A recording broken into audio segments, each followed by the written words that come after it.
Hello students, I hope you all are fine. I am Sudhanshu from team Ashish Tiwari. आप सभी का welcome करता हूं इस वीडियो में। हर बार की तरह इस बार भी हमारी टीम ने आपके लिए 10 most important question with answer ready किए हैं जो हर बार आपके एग्जाम में आते हैं। तो आप सभी वीडियो को पूरी वॉच करना है, एक भी क्वेश्चन स्किप नहीं करना है। क्या पता जो क्वेश्चन आप स्किप करो वही आपके एग्जाम में आ जाए, तो आपको वीडियो को पूरी वॉच करनी है। एंड अगर आप हमारे चैनल पर फर्स्ट टाइम विजिट कर रहे हो तो चैनल को जरूर सब्सक्राइब कर लीजिएगा, जिससे आने वाले और चैप्टर्स की वीडियो की नोटिफिकेशन आपको टाइम पर मिले। तो चलिए वीडियो को स्टार्ट कर लेते हैं। तो आज मैं आपको हिस्ट्री ऑफ इंडिया 1858 से 1947 के जो 10 ऐसे मोस्ट इंपोर्टेंट क्वेश्चन आंसर बताने वाला हूं जो आपके एग्जाम में आएगी। ये आप सिंगल वीडियो ये आपके एग्जाम के पर्पज से बहुत होती है। अगर आप ये सिंगल वीडियो देख लेते हो तो इसमें ही आपके सभी टॉपिक्स कंप्लीट सब्जेक्ट कवर हो जाता है, आपको अदर कोई वीडियो देखने की नीड नहीं पड़ेगी। और अगर किसी स्टूडेंट को ये पीडीएफ या नोट्स चाहिए तो आप डिस्क्रिप्शन में दिए हुए नंबर पर तो कॉन्टैक्ट कर सकते हैं। पीडीएफ प्राइस ओनली 30 रुपीज़ रहने वाला है, जो कि बहुत ही मामूली से प्राइस है, कोई भी व्यू कर सकता है। स्टडी के लिए आप इतना तो इन्वेस्ट कर ही सकते हो। अदरवाइज अगर आपको नोट्स नहीं लेने हैं तो आप वीडियो लेक्चर देख सकते हो, वीडियो लेक्चर आपके फ्री है। अगर आप इतना सब कुछ कर लेते हो तो यही आपके एग्जाम में अच्छे खासे मार्क्स गेन करा देता है। तो आज हम आपको हिस्ट्री ऑफ इंडिया 1858 से 1947 के 10 ऐसे मोस्ट इंपोर्टेंट क्वेश्चन देखेंगे। तो इस सब्जेक्ट में हमको क्या पढ़ना है पहले तो हम वो देख लेंगे। तो जो आपका भारत का इतिहास रहा है 1858 से बाद से 1947 के बीच, जो आपका स्वतंत्रता संग्राम का समय माना जाता है, इसको 18 से 58 से 1947 तक का ये समय आपका स्वतंत्रता संग्राम का माना जाता है। जब आपके 1857 की जो क्रांति हुई थी उसके बाद से लेके आपके जब तक आज़ादी मिली भारत को, उसके बीच तक के काल को हम इस सब्जेक्ट में पढ़ते हैं, भारत के इतिहास को। तो चलिए हम आपका क्वेश्चन नंबर 1 स्टार्ट कर लेते हैं। क्वेश्चन नंबर 1 में हम आपका भारत के विभाजन के कारण करेंगे और विभाजन के परिणाम स्वरूप उत्पन्न सामाजिक, राजनीतिक और सांस्कृतिक प्रभाव की चर्चा करेंगे। तो इसके आंसर में हमें आपको ये लिखना है, जो आपका भारत का विभाजन हुआ था, जो मतलब भारत पाकिस्तान अलग हुआ था, भारत का विभाजन हुआ था या किसी भी तरीके से जो भी भारत का विभाजन हुआ वो किन किन कारणों से हुआ था उनको हम देखेंगे। साथ ही जो विभाजन होने के बाद जो भी आपके सामाजिक, राजनीतिक या सांस्कृतिक जो भी आपकी प्रवृत्ति उन पर क्या प्रभाव पड़ा उसको भी हम आपको इस आंसर में देखेंगे। तो चलिए हम आपका आंसर नंबर फर्स्ट स्टार्ट कर लेते हैं। तो आंसर नंबर 1 में हम आपका सबसे पहले एक छोटा सा परिचय लिखेंगे। परिचय में हम आपका लिखेंगे जो आपका भारत का विभाजन है, जैसे कि आप जानते ही है, वो आपका 1947 में ब्रिटिश भारत का भारत और पाकिस्तान के स्वतंत्र राष्ट्रों में विभाजन हुआ था। जो आपके दो राष्ट्र बट गए थे जब आपका भारत आजाद हुआ था, तो वो आपको दो राष्ट्रों में बट गया था, एक आपका भारत और एक आपका पाकिस्तान। जो भारत था वो आपको हिंदू मुल्क माना गया और जो पाकिस्तान था वो आपका मुस्लिम मुल्क माना गया। तो ये आपका 1947 में विभाजन हुआ था। और जो आपकी घटना थी ये आपकी एक भारतीय इतिहास की एक महत्वपूर्ण घटना थी, क्योंकि इसमें आपका व्यापक हिंसा, सामूहिक पलायन और दीर्घकालिक सामाजिक, राजनीतिक और सांस्कृतिक परिणामों से भी ये घटना भरी हुई थी। तो इसी प्रकार से आप एक छोटा सा परिचय लिख लें। परिचय लिखने के बाद आप लिखेंगे जो आपके विभाजन के कारण थे भारत और पाकिस्तान के, तो उनके बारे में हम देखेंगे। तो आपके जो विभाजन के कारण थे वे आपके बहुत सारे थे, जिनमें से हम आपके कुछ मुख्य कारणों को देख लेते हैं। जिसमें आपका सबसे पहले धार्मिक तनाव आता है। जो आपको जैसे कि मैंने आपको बताया, जो आपका भारत था वो आपका हिंदू मुल्क माना गया और जो आपका पाकिस्तान था वो पाकिस्तानी मुल्क, मुसलमानों का मुल्क माना गया। तो इसमें जो आपका जो हिंदू और मुस्लिम के बीच जो तनाव था वो भी इसका एक प्रमुख कारण माना गया। इसी कारण उसको दो धार्मिक संप्रदायों के रूप में दो अलग अलग उसमें बांटा गया। जो मुस्लिम लीग था उसमें मोहम्मद अली जिन्ना के नेतृत्व में उन्होंने इस राज्य की मांग की थी, पाकिस्तान की मांग की थी, क्योंकि उन्हें डर था कि जो आपका भारत है वो अगर स्वतंत्र हो जाता है तो उनके अधिकार खतरे में हो गए। जबकि ऐसा कुछ नहीं था, भारत सभी को धार्मिक रूप से समान मानता है। बट उनको जो मोहम्मद अली जिन्ना जी थे उनके नेतृत्व में उन्होंने एक अलग राज्य की, एक अलग भारत, एक अलग पाकिस्तान की मांग की थी। सेकंड आपका आता है ब्रिटिश नीतियां, जो कि आपके ब्रिटिश की आपकी एक प्रमुख नीति है। फूट डालो और शासन करो की जो उनकी नीति थी आपकी बहुत ही महत्वपूर्ण रही है। इनके कारण भी भारत और पाकिस्तान में तनाव बढ़ा है, जिससे कि उन्होंने जानबूझकर हिंदू और मुसलमानों के बीच विभाजन पैदा किया ताकि वे भारत पर अपना नियंत्रण बनाए रख सके। थर्ड आपका आता है राजनीतिक विफलता, जिसमें जो भारतीय राष्ट्रीय कांग्रेस और मुस्लिम लीग के नेता थे जो भी, उन्होंने सत्ता साझाकरण समझौते पर पहुंचने में विफल रहे, जिससे कि विभाजन को अपार्य बना दिया। फोर्थ आपका जल्दी में निर्णय, जो आपका ब्रिटिश सरकार थी उन्होंने भारत को जल्दी में स्वतंत्रता दी थी, तो इसी कारण से उन्होंने कोई बिना सोचे समझे भारत को दो भागों में बांट दिया, एक आपका भारत और एक आपका पाकिस्तान। इसी आपको यही आपके विभाजन की प्रक्रिया में अराजकता और हिंसा हुई थी। अब हम आपके, ये तो हमने आपका विभाजन के कारण देख लिया, अब हम आपके विभाजन के प्रभाव देख लेते हैं कि विभाजन होने से क्या क्या प्रभाव पड़े दोनों देशों पर। तो इन पर आपके अलग अलग प्रभाव पड़े। तो सबसे पहले हम आपका सामूहिक पलायन देख लेते हैं। जब आपका भारत और पाकिस्तान का विभाजन हुआ था, उसके कारण मानव इतिहास में सबसे बड़े ही सामूहिक रूप में पलायन हुआ था। लगभग आपके जो 14 मिलियन लोग थे उन्होंने अपने घर को छोड़ दिया था, और धार्मिक आधार पर कुछ लोग, पाकिस्तान के लोग भारत में आ गए और भारत के लोग पाकिस्तान चले गए। तो इसी दौरान आपके लाखों लोग मारे भी गए। सेकंड आपका सांप्रदायिक हिंसा, जो आपका विभाजन था वो आपका अभूतपूर्व सांप्रदायिक हिंसा के साथ था। उसमें आपका हिंदू, मुसलमान, सिख ये सभी एक दूसरे पर हमला कर रहे थे, और जो धार्मिक तनाव था वो बढ़ रहा था। इसके कारण आपका कई हत्याएं हुई, बलात्कार हुए और लूटपाट भी हुई। इन दोनों हिंसा ने दोनों के देशों के समाजों पर एक गहरा और स्थायी प्रभाव भी डाला। फिर आपका आता है राजनीतिक स्थिरता, जिसमें जो विभाजन हुआ था वो भारत और पाकिस्तान के बीच लंबे समय से चले आ रहे तनाव शत्रुता के कारण हुआ था। जो दोनों देश थे उन्होंने कश्मीर क्षेत्र पर कई युद्ध लड़े, और उनके संबंध आज भी तनावपूर्ण है। जैसे कि आप देख सकते हो, जो आपका कश्मीर है उसमें आपका कश्मीर में भारत कहता है कि मतलब ये आपके राज्य क्षेत्र में आता है, हमारे राज्य क्षेत्र में आता है, और जो पाकिस्तान है वो उसको अपने राज्य क्षेत्र में मानता है। तो इसी संबंध को लेकर उनको आज भी बहुत ही तनावपूर्ण रिश्ते चले हैं भारत और पाकिस्तान के बीच। जैसे कि आप अभी देख सकते हैं, जो आपका पहलगाम अटैक हुआ था वो आपका धार्मिक आधार पर ही हुआ था। उसमें आपका धर्म के आधार पर ही पाकिस्तानों ने, आतंकवादी ने अपना हिंदू धर्म वालों पे उनकी हत्या की थी उन्हें। तो यही आपका एक धार्मिक तनाव भी हो गया। अब हम आपका आर्थिक व्यवधान देख लेते हैं, जिसमें जो विभाजन हुआ था भारत पाकिस्तान दोनों की अर्थव्यवस्थाओं को बाधित किया, जिसमें व्यापार मार्गों, कृषि उत्पादन और औद्योगिक विकास बाधित किए गए। अब हम आपका सांस्कृतिक प्रभाव देख लेते हैं। जो आपका विभाजन हुआ था भारत और पाकिस्तान से, उसका आपका कई प्रकार के सांस्कृतिक प्रभाव भी पड़े। जो दो समुदाय बन गए थे, एक आपका हिंदू और मुस्लिम, उससे आपका जो सांस्कृतिक पहचान थी उसके विकास को भी जन्म दिया गया। साथ ही विभाजन की विरासत आज भी दोनों देशों में महसूस की जाती है। इससे लोगों के मानस पर एक अमिट छाप छोड़ी, जिससे पीढ़ियों तक चलने वाले गाँव है। विभाजन ने परिवारों को अलग कर दिया और समुदायों को नष्ट कर दिया, और विश्वास और शत्रुता की स्थायी भावना पैदा कर दी।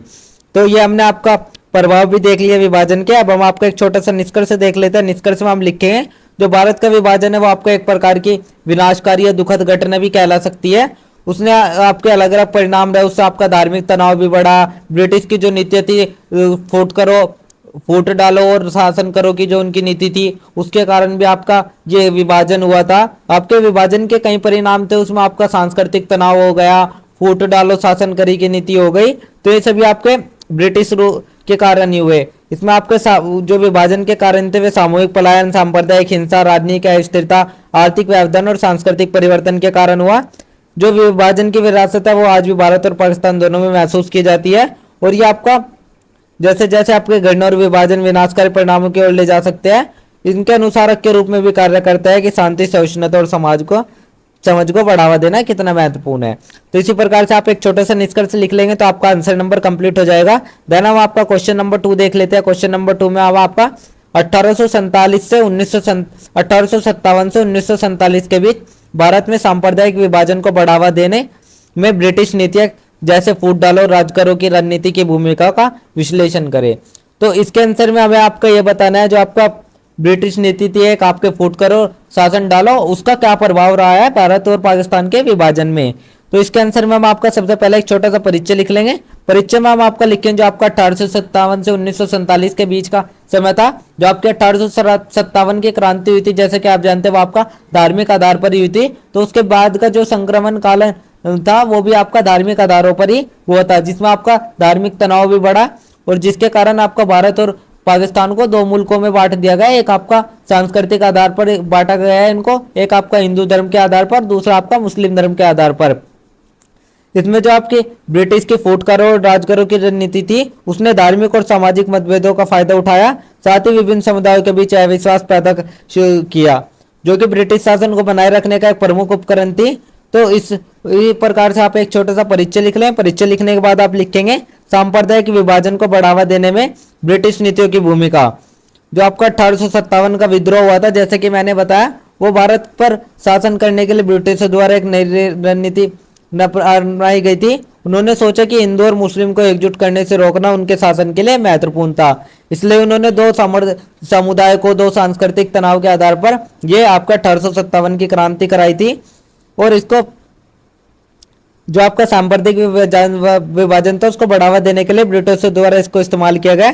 जो आपकी कुछ प्रमुख नीतियां थी वे इस प्रकार थी, जिसमें आपका सबसे पहले पृथक निर्वाचन क्षेत्र हो गया, जो आपका मोल्डे मुंटे सुधार किया गया था 1909 में। उसमें मुसलमानों के लिए आपका अलग निर्वाचन क्षेत्र बना दिया गया था, जिसका मतलब यही हो गया था कि जो आपका मुसलमान है वो केवल मुस्लिम उम्मीदवारों को ही वोट देगा। इससे आपका जो धार्मिक संप्रदाय था वो आपको उसको बढ़ावा मिला, धार्मिक तनाव बढ़ा, साथ ही मुसलमानों के बीच अलगाव की भावना पैदा की गई और उन्हें भारतीय समाज के बाकी हिस्सों से अलग कर दिया गया। सेकंड आपका सांप्रदायिक पुरस्कार होगा। जो आपका सांप्रदायिक पुरस्कार था उसको 1932 में मुसलमानों, सिखों और अन्य अल्पसंख्यकों के लिए पृथक निर्वाचन क्षेत्रों का विस्तार किया, जिससे कि विभिन्न समुदायों के बीच विभाजन को गहरा किया गया।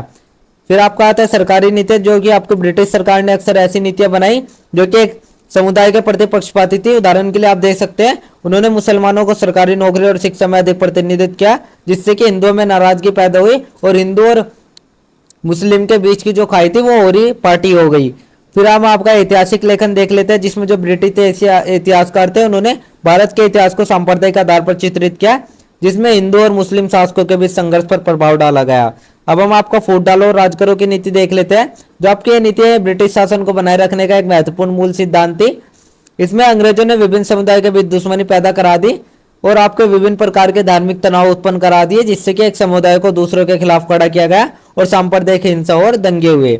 अब हम आपका विभाजन का परिणाम देख लेते हैं। ये आपका विभाजन होने के क्या परिणाम थे। तो आपका जो ब्रिटिश नीति थे उन्होंने 1947 में भारत का विभाजन कर दिया, जो कि आपका बहुत ही बड़े पैमाने पर हिंसा और सांप्रदायिक दंगों के साथ हुआ था, जिसमें आपके लाखों लोग भी मारे गए और दो राष्ट्र अलग आपके सांप्रदायिक आधार पर खड़े हो गए, जो कि कोई भी कभी नहीं चाहता था। तो ये आपका छोटा सा हमने आपका बता दिया विभाजन का परिणाम। हम आपका एक छोटा सा निष्कर्ष बता देते हैं। निष्कर्ष में आप लिखें जो 1857 से 1947 का समय था, उसमें सांप्रदायिक विभाजन को बढ़ावा देने में ब्रिटिश नीति ने एक महत्वपूर्ण भूमिका निभाई। जो उनकी फूट डालो और राज करो की नीति थी, उसने विभिन्न सांप्रदायिक पुरस्कारों, पृथक निर्वाचन क्षेत्रों जैसे अधिकारों से उनको उनके बीच अविश्वास और शत्रुता और उनके बीच की खाई को पाटा कर दिया। साथ ही इन नीतियों के कारण भारत का विभाजन हुआ और एक ऐसी घटना जिसने देश पर एक गहरा स्थायी प्रभाव डाला है। जो आपका विभाजन एक चेतावनी के रूप में कार्य करता है कि औपनिवेशिक शासन लोगों को विभाजित करने, उन पर शासन करने के लिए किस हद तक जा सकता है। तो इसी प्रकार से आप एक छोटा सा निष्कर्ष लिख लें। निष्कर्ष लिखने के बाद आपका आंसर नंबर 2 कंप्लीट हो जाएगा। देन हम आपका क्वेश्चन नंबर 3 देख लेते हैं। क्वेश्चन नंबर 3 में हम आपको औपनिवेशिक काल में भारत में मजदूर आंदोलनों का महत्व क्या था उसको देखेंगे। साथ ही इन आंदोलनों की प्रमुख मांगे क्या थी और इन्हें स्वतंत्र संघर्ष को कैसे प्रभावित किया। जो आपका भारत में मजदूर आंदोलन हुआ था औपनिवेशिक काल में, उसका हम महत्व देखेंगे, साथ ही उनकी मांगों को देखेंगे आंदोलन की, और इनका स्वतंत्र संग्राम पर क्या प्रभाव पड़ा उसको भी हम आपके इस आंसर में देखेंगे। तो इसके आंसर में हम आपका सबसे पहले एक छोटा सा परिचय लिख लें। परिचय में हम आपका लिखें जो आपका औपनिवेशिक भारत है उसमें मजदूर आंदोलनों का एक महत्वपूर्ण स्थान था, जिसमें जो आपका यह आंदोलन था ये केवल मजदूरों के अधिकारों के लिए नहीं था, बल्कि आपका स्वतंत्र संग्राम में भी महत्वपूर्ण योगदान देता है। इसमें आपका औपनिवेशिक शासन था, उसमें आपका भारतीय मजदूरों को अधिक देर तक काम करने और उनको विभिन्न प्रकार की कठिनाइयों का सामना करना पड़ता था, जिसमें कम वेतन, लंबे समय के घंटे और अस्वस्थ काम करने की स्थिति शामिल थी। तो इन सभी ने आपका मजदूर आंदोलन को जन्म दिया, जो कि आपका मजदूरों की स्थिति को सुधारने के लिए तो था ही, साथ ही वो आपका भारतीय स्वतंत्र संग्राम में भी उसकी बहुत ही महत्वपूर्ण भूमिका थी। तो अब हम आपका मजदूर आंदोलन का महत्व देख लेते हैं। जो आपका मजदूर आंदोलन था वो आपका औपनिवेशिक भारत में उसका आपका विभिन्न प्रकार का महत्व है, जिसमें आपका सबसे पहले मजदूरों को संगठित करना। जो आपका ये आंदोलन था इसमें आपके जो विभिन्न प्रकार के मजदूर थे वे संगठित हो गए और उन्होंने अपने मांगों के लड़ने के लिए एक मंच प्रदान किया। सेकंड आपका अधिकारों के लिए संघर्ष।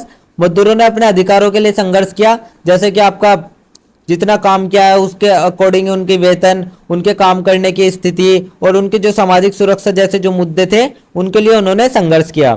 थर्ड आपका राष्ट्रवादी आंदोलन में योगदान, जो आपके आंदोलन थे इसमें स्वतंत्र संग्राम में महत्वपूर्ण भूमिका निभाई, क्योंकि जो मजदूर वर्ग थे उन्होंने कई राष्ट्रवादी आंदोलन में सक्रिय रूप से भाग लिया और ब्रिटिश शासन के खिलाफ लड़ाई में महत्वपूर्ण योगदान दिया। तो अब हम आपकी इसकी कुछ प्रमुख मांगे देख लेते हैं, जिसमें आपका सबसे पहले वो जो मजदूरों ने जो मांगे की थी इस आंदोलन में उनको देख लेते हैं। उन्होंने सबसे पहले बेहतर वेतन का रखा। उन्होंने कहा कि जो उन्होंने काम किया उसके लिए उन्हें उचित वेतन मिलना चाहिए, साथ ही काम के घंटे कम होने चाहिए, जो आपके लंबे घंटों तक काम करते थे वे कम होने चाहिए। थर्ड आपका बेहतर काम करने की स्थिति होनी चाहिए, जो आपका जहाँ पे भी आप काम कर रहे हैं उनका वहाँ का वातावरण सही होना चाहिए, वहाँ स्वच्छ वातावरण होना चाहिए और सुरक्षित वातावरण होना चाहिए। फोर्थ आपका सामाजिक सुरक्षा, जिसमें वे बीमारी, बेरोजगारी और बुढ़ापे के दौरान सामाजिक सुरक्षा चाहते थे। फिफ्थ आपका ट्रेड यूनियनों का अधिकार, जो मजदूर थे वे अपनी मांगों के लड़ने के लिए ट्रेड यूनियन बनाने और उसमें शामिल होने का अधिकार चाहते थे। तो इसी प्रकार से हमने आपकी कुछ प्रमुख मांगे देख लिया। अब हम आपका इसका स्वतंत्र संग्राम पर प्रभाव देख लेते हैं। जो आपका मजदूर आंदोलन था इसने विभिन्न प्रकार का प्रभाव डाला, जिसमें आपका सबसे पहला आता है राष्ट्रवादी भावनाओं को बढ़ावा देना। जो आपका ये आंदोलन था इसने मजदूरों के बीच राष्ट्रवादी भावनाओं को बढ़ावा दिया और साथ ही उन्हें ब्रिटिश शासन के खिलाफ लड़ने के लिए प्रेरित किया। सेकंड आपका सामूहिक कार्रवाई को बढ़ावा देना, जो आपका मजदूर आंदोलन थे उन्होंने सामूहिक कार्रवाई का शक्ति का प्रदर्शन किया और अन्य सामाजिक समूहों को भी स्वतंत्रता के लिए लड़ने के लिए प्रेरित किया। थर्ड आपका आता है राष्ट्रवादी नेतृत्व प्रदान करना, जिसमें कई मजदूर नेताओं ने स्वतंत्र संग्राम में महत्वपूर्ण भूमिका निभाई। तो इतना सब लिखने के बाद हम आपका एक छोटा सा निष्कर्ष लिख देंगे। निष्कर्ष में हम लिखेंगे जो आपका औपनिवेशिक भारत में मजदूर आंदोलन हुआ था वो आपका मजदूरों की स्थिति को ठीक करने के लिए तो था ही, साथ ही उसने स्वतंत्र संग्राम में महत्वपूर्ण भूमिका निभाई। और ये आपका आंदोलन में आपके विभिन्न प्रकार के अधिकार रखे गए थे, विभिन्न प्रकार की मांगे रखी गई थी, जैसे कि समान सही वेतन देना आपका और आपका काम के घंटे कम करना। तो ये आपका सभी आपका स्वतंत्र संग्राम में भी इन्होंने भूमिका निभाई, क्योंकि जो आपके मजदूर लोग थे उन्होंने आपके कई प्रकार के जो आंदोलन थे उन्होंने प्रभाव डाला और स्वतंत्र भारत में श्रमिकों के अधिकारों के लिए संघर्ष को प्रेरित किया। तो इसी प्रकार से आप एक छोटा सा निष्कर्ष लिख लें। निष्कर्ष लिखने के बाद आपका आंसर नंबर 3 कंप्लीट हो जाएगा। देन हम आपका क्वेश्चन नंबर 4 देख लेते हैं। क्वेश्चन नंबर 4 में हम आपका भारतीय राष्ट्रीय सेना आईएनए पर सुभाष चंद्र बोस के नेतृत्व का क्या प्रभाव पड़ा, आईएनए द्वारा सामना की गई प्रमुख चुनौतियों का विश्लेषण करेंगे और वे चुनौतियां भारत की स्वतंत्रता की दिशा में कैसे सहायक बनी। तो जो आपका भारतीय राष्ट्रीय सेना है आईएनए, उसके सामने क्या क्या चुनौतियां थी और जो वे चुनौतियां थी वे भारत की स्वतंत्रता की दिशा में कैसे सहायक हुई, और साथ ही सुभाष चंद्र बोस का आईएनए पर क्या नेतृत्व था, उस सभी के बारे में हम आपका इस आंसर नंबर 4 में लिखेंगे। तो इसके आंसर में हम आपका सबसे पहले एक छोटा सा परिचय लिख लें। परिचय में हम आपका लिखेंगे जो आपके सुभाष चंद्र बोस थे वे आपके भारतीय सेना के आपके आईएनए के महत्वपूर्ण व्यक्ति थे। उन्होंने स्वतंत्र संग्राम में जो योगदान दिया वो बहुत ही अतुलनीय था। उन्होंने स्वतंत्र संग्राम के लिए अपनी जान तक गंवा दी थी। वही आपके भारतीय राष्ट्रीय सेना आईएनए का नेतृत्व उन्होंने किया था, जिसमें भारत की स्वतंत्रता में एक अद्वितीय स्थान था। और ये जो आईएनए था उसने बोस के नेतृत्व के प्रभाव, आईएनए द्वारा सामना की गई चुनौतियां और भारत की स्वतंत्रता में आईएनए के योगदान पर हम इसमें चर्चा करेंगे। तो इसी प्रकार से आप एक छोटा सा परिचय लिख लें। परिचय में के बाद हम लिखेंगे आईएनए पर सुभाष चंद्र बोस का नेतृत्व। जो आपका आईएनए था वो आपका एक प्रकार का भारतीय सेना थी, जिसमें आपका सब जो नेतृत्व था वो सुभाष चंद्र बोस जी ने किया था और इसमें आपका सेना को रूप में पुनर्गठित किया गया, जिसका उद्देश्य यही था कि जो आपका ब्रिटिश शासन है उसको समाप्त करना और भारत को एक स्वतंत्र राज्य के रूप में स्थापित करना। यह आपका केवल युद्धबंदी में शामिल नहीं थे, इसमें आपका साथ ही पूर्वी एशिया में रहने वाले कई नागरिक भी शामिल थे, जो कि बोस के करिश्माई नेतृत्वशाली और तुम मुझे खून दो मैं तुम्हें आजादी दूंगा जो उनके प्रमुख नारे हैं, उनसे भी जो प्रभावित लोग थे उन्होंने भी इसमें शामिल हुए थे। उन्हें आईएनए एक अनुशासित और देशभक्ति से भरपूर सेना में बदल दिया, जिससे कि भारत की स्वतंत्रता के लिए वे बहादुरी से लड़े। तो ये हमने आपका आईएनए पर सुभाष चंद्र बोस का नेतृत्व देख लिया। अब हम आपका आईएनए द्वारा सामना की गई चुनौतियां देख लेते हैं। इसमें आपका विभिन्न प्रकार की चुनौतियां आई थी, जिनमें आपका सबसे पहले आते हैं संसाधनों की कमी। आईएनए के पास आपके सीमित संसाधन थे, उनके पास धन, हथियार और गोला बारूद जो ये थे वे आपके शामिल तो थे, बट वे आपके कम मात्रा में शामिल थे और ये आपके लिए आपकी बहुत ही बड़ी चुनौती थी, क्योंकि वे ब्रिटिश सेना के खिलाफ लड़ रहे थे जो बहुत अधिक शक्तिशाली थे। सेकंड आपका लॉजिस्टिक कठिनाई आती है, जो कि आईएनए था उसको आपको विभिन्न क्षेत्रों में, दूर के क्षेत्रों में भी लड़ना पड़ता था, जिससे सैनिकों और आपूर्ति को ले जाना मुश्किल हो जाता था। थर्ड आपका आता है जापानी समर्थन पर निर्भरता। जो आईएनएफ था वो आपका जापानी समर्थन पर निर्भर था, जिसमें उन्हें जो उनके मित्र देश थे उनकी सेना के खिलाफ कमजोर बना दिया गया। जब जापान ने युद्ध में आत्मसमर्पण कर दिया तो आईएनए का संघर्ष और भी कठिन हो गया। फोर्थ आपका आता है ब्रिटिश सेना द्वारा कब्जा। जो आईएनए था उसने उसके जो सैनिक थे उनको ब्रिटिश सेना ने पकड़ लिया और उन्होंने अपने युद्ध अपराध के लिए उन पर मुकदमे भी चलाए, जैसे कि आपका सुभाष चंद्र बोस पर भी चलाए गए थे, जिससे कि आपके स्वतंत्रता आंदोलन को और गति मिली। अब हम आपका भारत की स्वतंत्रता में आईएनए का योगदान देख लेते हैं। तो इसका भी आपका भारत की स्वतंत्रता में बहुत ही महत्वपूर्ण योगदान रहा है, जिसमें आपका सबसे पहला आता प्रेरणा और देशभक्ति। जो आईएनए था वो भारतीय लोगों को प्रेरित करता था और उसमें देशभक्ति की भावना भी थी, और इसमें आईएनए के सैनिकों के बलिदानों ने स्वतंत्र सेनानियों की एक पीढ़ी को प्रेरित किया। सेकंड आपका ब्रिटिश शासन का कमजोर होना। जो आपका आईएनए था उसने ब्रिटिश शासन को कमजोर किया और साथ ही भारतीय सैनिक भी स्वतंत्रता के लिए लड़ने में सक्षम है। तब आपका जनता का समर्थन आता है। आईएनए में आपका जनता का समर्थन बहुत ज्यादा था, क्योंकि इसमें आपका भारत में व्यापक विरोध प्रदर्शन किया गया था, जिससे कि पता चला कि भारत के लोग स्वतंत्रता चाहते हैं, और इसमें जनता का समर्थन ब्रिटिश सरकार पर भारत को स्वतंत्रता देने का दावा बढ़ा गया। फोर्थ आपका आता है विभाजन में भूमिका। इसमें आपको कुछ इतिहासकार कहते हैं कि आईएनए के कार्य और उसके बाद के जो विद्रोह थे उन्होंने ब्रिटिश सरकार को यह एहसास कराया कि अब भारत पर शासन नहीं कर सकते, जिससे अंततः भारत का विभाजन हुआ। तो इतना सब लिखने के बाद हम आपका एक छोटा सा निष्कर्ष लिख लें। निष्कर्ष में हम आपका लिखेंगे जो आपका सुभाष चंद्र बोस जी है, उन्होंने आईएनए में महत्वपूर्ण भूमिका निभाई, उसका नेतृत्व किया, साथ ही उन्होंने आपका भारत के स्वतंत्र संग्राम पर बहुत ही महत्वपूर्ण हिस्सा निभाया। जो आईएनए थे उनका आपके कई प्रकार की चुनौतियां थी, जैसे कि आपका संसाधनों की कमी या फिर कोई भी आपकी बहुत सारी चुनौतियां थी। इसमें आपका भारतीय लोगों को प्रेरित किया और साथ ही ब्रिटिश शासन को कमजोर किया और स्वतंत्रता के लिए जनता का समर्थन जुटाया। तो इतना सब लिखने के बाद आपका छोटा सा निष्कर्ष कंप्लीट हो जाएगा। देन आपका क्वेश्चन आंसर नंबर 4 कंप्लीट हो जाएगा। अब हम आपका क्वेश्चन नंबर 5 देख लेते हैं। क्वेश्चन नंबर 5 में हम आपका महात्मा गांधी ने भारतीय राष्ट्रीय कांग्रेस को एक अभिजात वर्ग के संगठन से जन आंदोलन में बदलने की क्या भूमिका निभाई, साथ ही आम जनता को राष्ट्रवादी संघर्ष में शामिल करने के लिए उन्होंने कौन कौन सी रणनीतियां अपनाई। तो इसके आंसर में हम आपका ये लिखें जो आपका भारतीय राष्ट्रीय कांग्रेस था वो आपका एक अभिजात वर्ग के संगठन से जन आंदोलन में बदला, तो उसमें महात्मा गांधी जी की क्या भूमिका थी उसको देखना है। साथ ही जो आम जनता को राष्ट्रवादी संघर्ष था शामिल करने के लिए उन्होंने कौन कौन सी रणनीतियां अपनाई थी, उन रणनीतियों को हम आपके आंसर नंबर 5 में देखेंगे। तो इसके आंसर में हम आपका सबसे पहले एक छोटा सा परिचय लिख लेंगे। तो परिचय में हम आपका जो लिखेंगे जो आपका आईएनसी था, जो आपके भारतीय राष्ट्रीय कांग्रेस था, इंडियन नेशनल कांग्रेस, उसकी स्थापना आपके 1885 में हुई थी, और यह आपका शिक्षित अभिजात वर्ग का एक मंच था जो कि ब्रिटिश सरकार के भीतर सुधारों की वकालत करता था। तो जब आपके महात्मा गांधी जी आए उन्होंने आईएनसी को एक जन आंदोलन के रूप में बदला, साथ ही जी उन्होंने समाज के सभी वर्गों के लिए लोग इसमें शामिल किए, और उन्होंने आईएनसी में कई रणनीतिक और संगठनात्मक परिवर्तन भी किए, और स्वतंत्रता संग्राम में आम जनता को शामिल करने के लिए कई नई रणनीतियां भी विकसित की। तो इतना सब लिखने के बाद आपका एक छोटा सा परिचय कंप्लीट हो जाएगा। देन हम आपका गांधी की भूमिका देख लेते हैं। तो जो आपका आईएनसी था उसको गांधी जी ने एक अभिजात वर्ग के संगठन से एक जन आंदोलन के रूप में बदल दिया। जो आपका आईएनसी था वो आपका एक प्रकार का अभिजात वर्ग संगठन था, लेकिन गांधी जी के आने के बाद गांधी जी ने उसको जन आंदोलन के रूप में परिवर्तित कर दिया था। उन्होंने आईएनसी के संविधान का पुनर्गठन किया और इसे आम जनता के लिए अधिक सुलभ बनाया और संगठन के भीतर लोकतांत्रिक प्रथाओं को बढ़ावा दिया।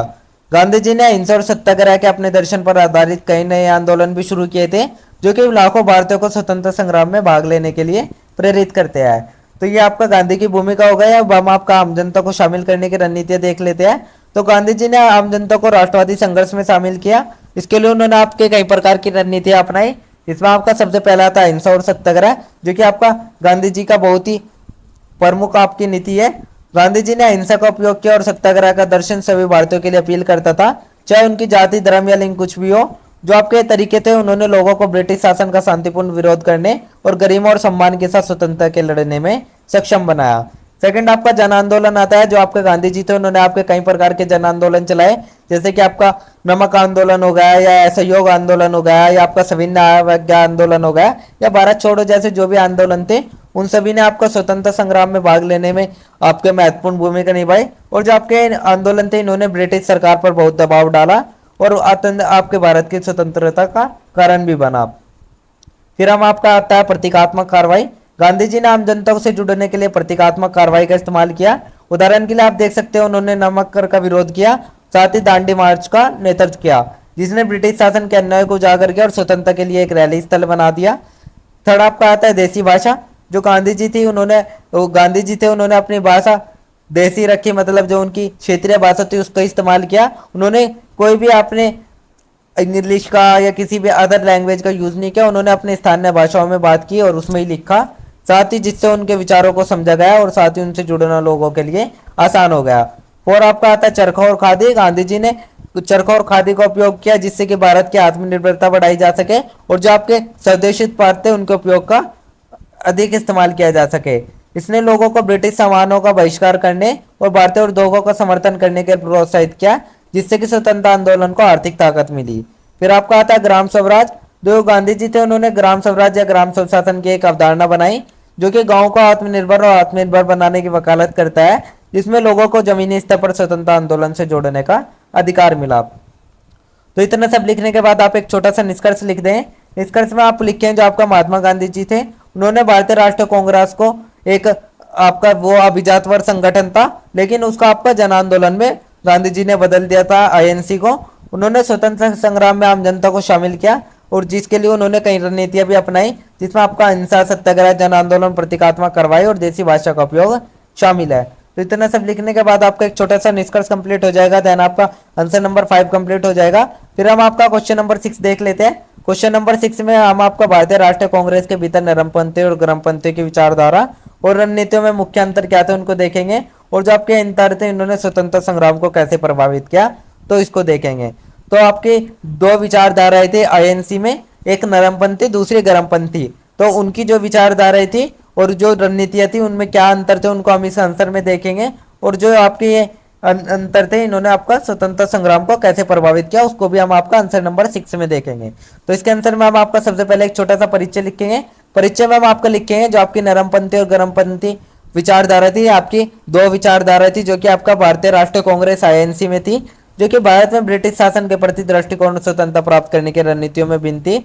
जो आपके दोनों ही समूह थे नरमपंथी और गरमपंथी, इन्होंने स्वतंत्रता संग्राम में महत्वपूर्ण भूमिका निभाई, लेकिन जो उनके दृष्टिकोण और तरीके थे वे बहुत ही अलग अलग थे। तो उनको ही हम आपके इस आंसर में देखेंगे। तो इसी प्रकार से आप एक छोटा सा परिचय लिख लें। परिचय लिखने के बाद आप लिखें नरमपंथी। तो नरमपंथी आपकी एक प्रकार की ऐसा दृष्टिकोण था, वो आपको एक प्रकार का ब्रिटिश शासन के प्रति उदारवादी दृष्टिकोण था, जिसमें भारत में स्वशासन धीरे धीरे और संवैधानिक तरीकों से प्राप्त किया जा सकता है। और जो नरमपंथी थे उसमें याचिकाओं, प्रार्थना और चर्चाओं के माध्यम से ब्रिटिश सरकार में सुधारों की मांग की गई। उन्होंने ब्रिटिश संस्थानों में विश्वास व्यक्त किया और माना कि वे अंततः भारत को अधिक अधिकार और स्वायत्तता प्रदान करेंगे। जो आपके नरमपंथी के प्रमुख विचारक थे उसमें आपका दादा भाई निरोजी, गोपाल कृष्ण गोखले, फिरोज शाह मेहता जैसे नेता शामिल थे। तो अब हम आपकी इनकी नरमपंथी की कुछ प्रमुख रणनीतियां देख लेते हैं, जिसमें आपका सबसे पहले संवैधानिक आंदोलन आता है। जो आपके नरमपंथी थे उन्होंने विधान परिषदों में प्रतिनिधित्व हासिल करने और प्रशासन में अधिक भारतीय भागीदारी के लिए काम किया। साथ ही जनमत जुटाना, जो कि भारत की दुर्दशा के बारे में जागरूकता बढ़ाने के लिए लेख, भाषण और सार्वजनिक बैठकों का इस्तेमाल किया। थर्ड आपका ब्रिटिश जनता को अपील करना। नरमपंथी ने ब्रिटिश जनता और बुद्धिजीवियों को यह बताया कि भारत में स्वशासन एक न्याय संगत और आवश्यक लक्ष्य है। फोर्थ, तो ये हमने आपका नरमपंथी देख लिया, नरमपंथियों की रणनीति देख ली। अब हम आपका गरमपंथी देख लेते हैं। तो गरमपंथी जो आपका दृष्टिकोण था वो आपका उग्रवादी दृष्टिकोण था ब्रिटिश शासन के प्रति, जिसमें नरमपंथियों के ग्रामीण सुधारों के पत्ती में विश्वास खो दिया था और साथ ही तत्काल कार्रवाई और पूर्ण स्वतंत्रता का आह्वान किया। गरमपंथी कहते थे कि ब्रिटिश सरकार रियायतें देने के लिए तभी मजबूर होगी जब उस पर महत्वपूर्ण दबाव डाला जाएगा। तो आपके जो गरमपंथी के प्रमुख विचारक आते हैं उसमें आपका बाल गंगाधर तिलक, विपिन चंद्र पाल और लाला लाजपत राय जैसे नेता आते हैं। तो इसकी भी कुछ प्रमुख रणनीतियां देख लेते हैं, जिसमें आपका सबसे पहले जन आंदोलन आता है। जो गरमपंथी थे उन्होंने स्वदेशी आंदोलन, बहिष्कार और हड़ताल जैसे बड़े पैमाने पर विरोध प्रदर्शन किए। फिर आपका आत्मनिर्भरता आता है, जिसमें उन्होंने भारतीयों से आत्मनिर्भर बनने और ब्रिटिश और संस्थानों पर अपनी निर्भरता कम करने का आग्रह किया। थर्ड आपका सक्रिय प्रतिरोध आता है, जिसमें जो कुछ गरमपंथी थे उन्होंने ब्रिटिश शासन का मुकाबला करने के लिए क्रांतिकारी हिंसा और गोरिल्ला युद्ध की वकालत की। अब हम आपका स्वतंत्र संग्राम पर प्रभाव देख लेते हैं। जो नरमपंथी और गरमपंथी थे उनके बीच आपका विभिन्न अंतर थे जो कि भारत के स्वतंत्रता संग्राम पर प्रभाव डालते हैं। नरमपंथी ने एक राजनीतिक आधार तैयार किया और शिक्षित भारतीयों के बीच राष्ट्रवादी भावना की शुरुआत की। उन्होंने ब्रिटिश शासन के आर्थिक शोषणकारी प्रकृति की भी आलोचना की। जिसने स्वतंत्रता के लिए आंदोलन को बढ़ावा दिया। साथ ही जो आपके गर्मपंथी थे उन्होंने आंदोलन में नई ऊर्जा और तात्कालिकता का संचार किया और उनकी उग्रवादी रणनीतियों ने व्यापक जनता विशेष रूप से युवाओं को प्रेरित किया और स्वतंत्रता संग्राम को एक जन आंदोलन के रूप में बदल दिया। तो इतना सब लिखने के बाद हम आपका एक छोटा सा निष्कर्ष लिख देंगे। निष्कर्ष में हम आपका लिखेंगे जो आपका नरमपंथी और गर्मपंथी विचारधारा थी वे आपके स्वतंत्रता संग्राम में महत्वपूर्ण भूमिका निभाई उन्होंने। साथ ही जो आपका नरमपंथी था उसने आधार तैयार किया और जो आपका गर्मपंथी था उसने बड़े पैमाने पर विरोध प्रदर्शन किया। और जो आपके दोनों विचारधाराएं थी ये आपके इनके बीच आपके विभिन्न प्रकार के अंतर थे जो कि आंदोलन को आकार देते हैं और अंततः भारत की स्वतंत्रता का कारण बनते हैं। इतना सब लिखने के बाद आपका एक छोटा सा डिस्कस कंप्लीट हो जाएगा। देन अब आपका आंसर नंबर 6 कंप्लीट हो जाता है। तो अब हम आपका क्वेश्चन नंबर 7 देख लेते हैं। तो क्वेश्चन नंबर 7 में हम आपका भारतीय राष्ट्रीय कांग्रेस के गठन के समय इसके उद्देश्य और लक्ष्य क्या थे, साथ ही समय के साथ इन उद्देश्यों में किस प्रकार का विकास हुआ। तो जो आपका भारतीय राष्ट्रीय कांग्रेस था वो उसके क्या उद्देश्य और क्या लक्ष्य रहे थे उसके गठन के समय, और उसमें जो उनके उद्देश्य थे उनमें किस प्रकार का विकास हुआ, तो उसको हम आपका आंसर नंबर 7 में देखेंगे। तो इसके आंसर में हम आपका सबसे पहले एक छोटा सा परिचय लिखेंगे। जैसे कि मैंने आपको बताया जो आपका भारतीय राष्ट्रीय कांग्रेस आईएनसी था वो आपको 1885 में उसकी स्थापना की गई थी जो कि ब्रिटिश शासन के तहत भारत में राजनीतिक, आर्थिक और सामाजिक सुधारों के लिए की गई थी। और समय के साथ आईएनसी के उद्देश्य और लक्ष्य भी महत्वपूर्ण रूप से विकसित हुए जो कि भारतीय समाज की बदलते आकांक्षा और स्वतंत्रता आंदोलन की बढ़ती गतिशीलता को दर्शाते हैं। अब हम आपका गठन के समय उद्देश्य और लक्ष्य देख लेते हैं, जिसमें आपका सबसे पहले आता है भारत के लोगों के बीच मित्रता को बढ़ावा देना। जो आईएनसी का उद्देश्य था वो देश के विभिन्न हिस्सों के लोगों को एक साथ लाना, उनके बीच घनिष्ठ संबंध को बढ़ावा देना और नस्ल, पंथ या प्रांत के आधार पर सभी प्रकार के पूर्वाग्रह को दूर करना था। तो इसका एक मुख्य उद्देश्य यह था कि वो आपका सभी प्रकार की मित्रता करना चाहता था लोगों के बीच, जिससे कि आपका किसी भी प्रकार का कोई भेदभाव ना रहे और कोई भी असमानता न बनी रहे।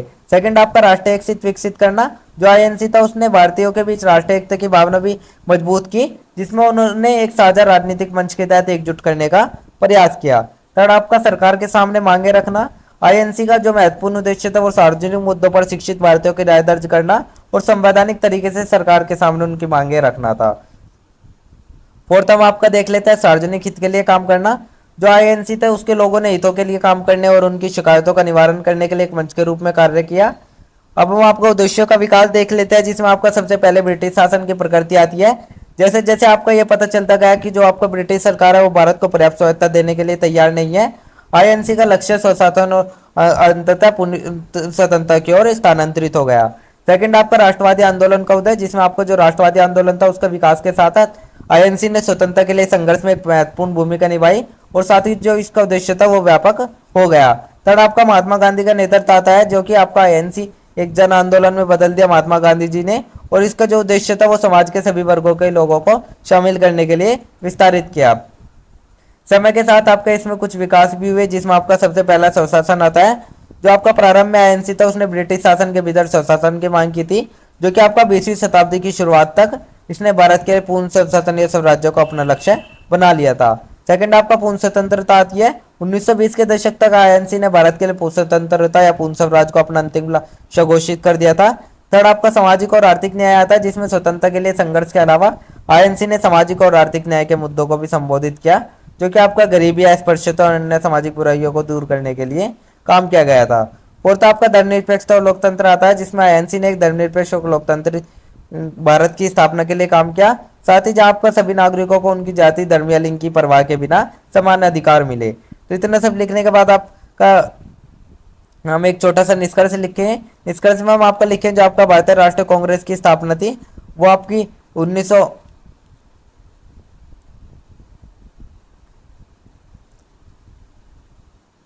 तो निष्कर्ष में हम आपका लिखें जो आपका भारतीय राष्ट्रीय कांग्रेस की स्थापना थी वो आपका 1885 में हुई थी, जो कि आपका राजनीतिक और सामाजिक सुधारों के लिए की गई थी।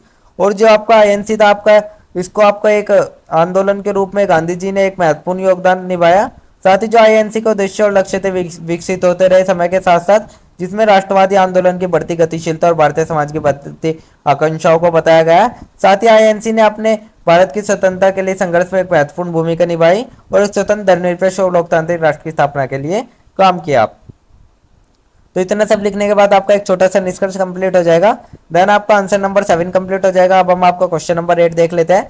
तो क्वेश्चन नंबर 8 में हम आपको 19वीं शताब्दी में राष्ट्रकूट के आर्थिक, राजनीतिक और सामाजिक कारणों का वर्णन करेंगे। तो जो आपकी 19वीं सदी थी उसमें राष्ट्रकूट में आर्थिक, जो आपका राष्ट्रवाद था उसमें आर्थिक, राजनीतिक और सामाजिक कारकों का हम इस आंसर में वर्णन करेंगे। तो इसके आंसर में हम आपका सबसे पहले एक छोटा सा परिचय देख लें। परिचय में हम आपका लिखे हैं जो आपका 19वीं शताब्दी का भारत का इतिहास था वो आपका एक महत्वपूर्ण काल था, क्योंकि इसमें उपनिवेशवाद के प्रभाव और राष्ट्रवाद के उदय से ही आपका चिन्हित था। और इसमें ही आपका आर्थिक, राजनीतिक और सामाजिक कारकों के अभिसरण ने स्वतंत्रता के लिए एक शक्तिशाली आंदोलन को जन्म दिया। तो इसके कुछ आर्थिक कारक देख लेते हैं, जिसमें आपका सबसे पहले आर्थिक शोषण आता है, जो कि ब्रिटिश नीतियों ने भारत को कच्चे माल के स्रोत और तैयार माल के बाजार में बदल दिया, जिससे कि धन का निष्कासन भी और पारंपरिक उद्योग भी नष्ट हो गए। सेकंड आपका गरीबी और अकाल आता है, जिसमें भारी कराधान, व्यापार नीतियों और अकाल ने व्यापक गरीबी और कष्ट का कारण बना, जिससे कि ब्रिटिश शासन के प्रति असंतोष बढ़ गया था। थर्ड आपका बुनियादी ढांचे का विकास आता है, जिसमें रेलवे और संचार प्रणालियों का विकास ने आंतरिक रूप से लोगों को जोड़ा, जिससे कि विचारों का प्रसार भी और राष्ट्रीय एकता की भावना को भी बढ़ावा मिला। तो ये आपका आर्थिक कारक हो गए। अब हम आपका राजनीतिक कारक देख लेते हैं, जिसमें आपका सबसे पहले औपनिवेशिक शासन आता है, जो कि ब्रिटिश शासन ने भारतीयों को राजनीतिक शक्ति से वंचित कर दिया, जिससे वे अपनी भूमि में दूसरे दर्जे के नागरिक बन गए। सेकंड आपका प्रशासनिक एकीकरण, जिसमें भारत का एकीकरण एक ऐसी साझा पहचान और शिकायतों की भावना को जन्म दे दिया उसने, जिससे कि राष्ट्रवादी भावनाओं को बढ़ावा दिया गया। थर्ड आपका पश्चिमी शिक्षा आता है, जिसमें पश्चिमी शिक्षा और विचारों के संपर्क में आने से स्वतंत्रता, समानता और आत्मनिर्णय की अवधारणा भी आई, जो कि शिक्षित भारतीयों को प्रेरित करती है। फोर्थ आपका आता है भेदभाव नीति, जिसमें वर्नाक्युलर प्रेस एक्ट और इल्बर्ट बिल जैसी जो नस्लीय भेदभाव थे और जो दमनकारी नीतियां थी उन्होंने असंतोष को जन्म दिया और आंदोलन को बढ़ावा दिया। अब हम आपका ये हमने राजनीतिक कारक देख लिया। अब हम आपका सामाजिक कारक देख लेते हैं, जिसमें आपका सबसे पहले सामाजिक धार्मिक सुधार आंदोलन होते हैं, जिसमें आपका जो आपका राजा राम मोहन राय जी थे और स्वामी विवेकानंद जैसे जो नेता थे, उन्होंने सामाजिक और धार्मिक आंदोलन चलाए, जो कि आपके आत्मसम्मान और राष्ट्र गौरव की भावना को बढ़ावा देते हैं। सेकंड आपका प्रेस और साहित्य की भूमिका, जो राष्ट्रवादी समाचार पत्र थे और साहित्य थे, उन्होंने राष्ट्रवादी विचारों को फैलाया, साथ ही जनता को जुटाया और ब्रिटिश शासन की आलोचना करने में महत्वपूर्ण भूमिका निभाई। थर्ड आपका एक नए माध्यम वर्ग का उदय आता है, जिसमें ब्रिटिश नीतियों ने एक नई शिक्षित मध्यम वर्ग का उदय किया, जो कि राष्ट्रवादी आंदोलन का नेतृत्व करते थे और स्वतंत्रता के लिए एक वैचारिक आधार प्रदान करते थे।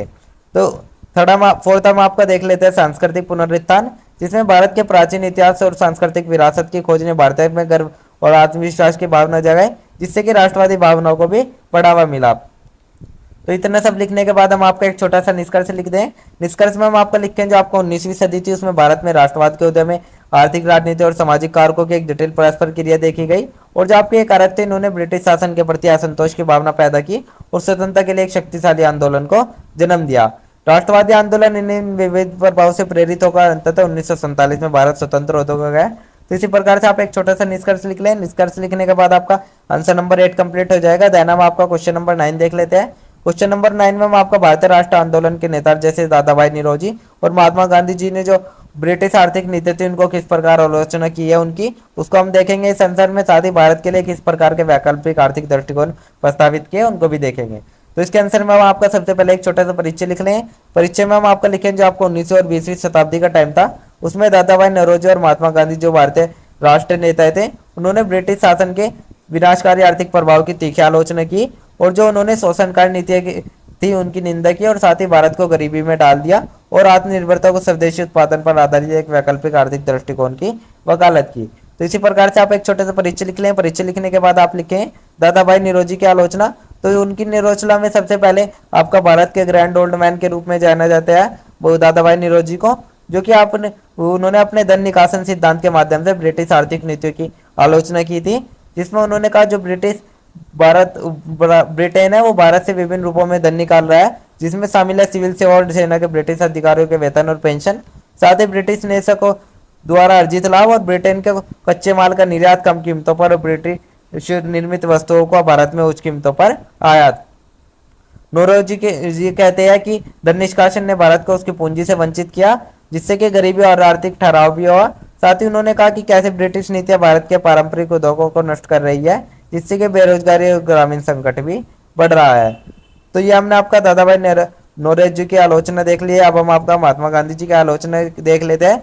तो जो आपके गांधी जी थे उन्होंने भी आपके ब्रिटिश आर्थिक नीतियों की आलोचना की थी, जिसमें उन्होंने औद्योगिकरण और भौतिकवाद की निंदा की, जो कि ब्रिटिश शासन की विशेषता बताता है और आत्मनिर्भरता और टिकाऊ विकास पर आधारित एक वैकल्पिक दृष्टिकोण की वकालत करता है। गांधी जी ने कहा कि ब्रिटिश नीतियां भारत के गांवों को नष्ट कर रही है और जो भारतीय अर्थव्यवस्था है उसकी रीढ़ है ये। उन्होंने स्वदेशी वस्तुओं का उत्पादन और उपभोग को बढ़ावा दिया, जिससे कि आपका जो आपका चरखा हो गया, उन सभी ने आपका आत्मनिर्भरता और आर्थिक स्वतंत्रता के प्रतीक के रूप में लोकप्रिय बनाया। गांधी जी कहते हैं कि भारत को एक ऐसी अर्थव्यवस्था विकसित करनी चाहिए जो कि उसकी विशिष्ट आवश्यकता और मूल्य के अनुरूप हो। साथ ही केंद्रीकृत ग्राम आधारित अर्थव्यवस्था की कल्पना की जाए, जिसमें लोग अपनी भूमि पर काम करेंगे, और साथ ही उनकी जो न्याय संहिता का सिद्धांत है उस पर भी जोर दिया, जिससे तहत आपके धनी लोगों के संपत्ति को समाज के ट्रस्टी के रूप में देखा गया। अब हम आपका वैकल्पिक आर्थिक दृष्टिकोण देख लेते हैं। जो नौरोजी और गांधी जी द्वारा वैकल्पिक आर्थिक दृष्टिकोण है उसमें आपके विभिन्न तत्व शामिल है, जिसमें आपका सबसे पहला आत्मनिर्भरता आता है, जो कि दोनों नेताओं ने भारत के लिए भोजन, कपड़े और अन्य आवश्यक वस्तुओं के उत्पादन में आत्मनिर्भर बनने की आवश्यकता पर बल दिया। साथ ही स्वदेशी आता है, जो कि भारतीय निर्मित वस्तुओं के उपयोग को बढ़ावा देता है और स्वदेशी उत्पादों पर निर्भरता को कम करने की वकालत करता है। थर्ड आपका ग्राम स्वराज आता है, जिसमें गांधी जी ने विकेंद्रीकृत ग्राम आधारित अर्थव्यवस्था की कल्पना की, जहां गांव अपने सरकार अर्थव्यवस्था के मामले में स्वशासी हो। फोर्थ आपका टिकाऊ विकास आता है, जिसमें गांधी ने पर्यावरण की रक्षा और भावी पीढ़ियों के लिए प्राकृतिक संसाधनों के संरक्षण पर महत्व दिया। फिफ्थ आपका आता है सामाजिक न्याय, जिसमें दोनों नेताओं ने एक ऐसी अर्थव्यवस्था की वकालत की जो कि सभी लोगों के लिए न्याय और समानता प्रदान करे, न कि कुछ लोगों के लिए। तो इतना सब लिखने के बाद हम आपका एक छोटा सा निष्कर्ष लिख रहे हैं। निष्कर्ष में हम आपका लिखे हैं, जो आपका दादा भाई नौरोजी थे और महात्मा गांधी जी थे, उन्होंने ब्रिटिश आर्थिक नीतियों के विनाशकारी प्रभाव की तीखी आलोचना की।